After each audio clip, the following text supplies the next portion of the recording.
तुम्ही उद्धव ठाकरेंच्या दिल्ली दौऱ्याविषयी आणि ते जे प्रेझेंटेशन आहे त्याविषयी सांगितलं, ते ज्या ठिकाणी बसले त्याबद्दल तुम्ही म्हणालात, पण त्यांना जे स्थान देण्यात आलं त्यांना बघा, त्यांना कोणी कोणाला स्थान दिलं आरोप प्रत्यारोप सुरू कोण आहेत. आरोप करणार? फडणवीस असं म्हणतायत की जेव्हा उद्धव ठाकरे आमच्या सोबत होते त्यावेळेस आमच्या नेत्यांपेक्षाही त्यांना सन्मानाची मानाची वागणूक. देवेंद्र फडणवीसांनी आम्हाला अक्कल शिकवण्याची गरज नाही आणि एवढा पुळका दाखवण्याचं कारण नाही.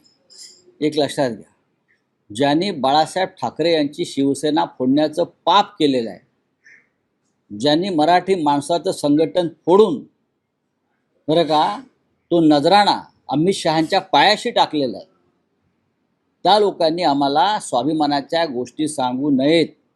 आम्ही स्वाभिमानी आहोत, आम्ही आमच्या पायावर स्वाभिमानाने उभे आहोत, आम्ही लाचार नाही कधी कोणाशी. आम्ही दिल्लीत गेलो, आम्ही आमच्या अटी आणि शर्तींवर दिल्लीत जातो, आम्ही आमच्या अटी आणि शर्तींवर दिल्लीचं राजकारण करतो. आम्ही कोणाची लाचारी करत नाही हे फडणवीसांना चांगलं माहिती आहे आणि आम्ही लाचारी करत नाही म्हणून आम्ही भारतीय जनता पक्षाला झिडकारून स्वतंत्रपणे उभे राहिलो. तुम्ही आमचा अपमान करण्याचा प्रयत्न केलात अमित शहानी, देवेंद्र फडणवीसांनी, त्याच्यामुळेच आम्ही स्वतंत्रपणे एक भूमिका घेतली आणि त्या भूमिकेशी आम्ही ठाम आहोत. आम्हाला लाचारी पत्करायची असती तर आम्ही परत तुमच्या मागे शेपटं हलवत फिरलो असतो ना, जसे इतर लोक फिरत आहेत.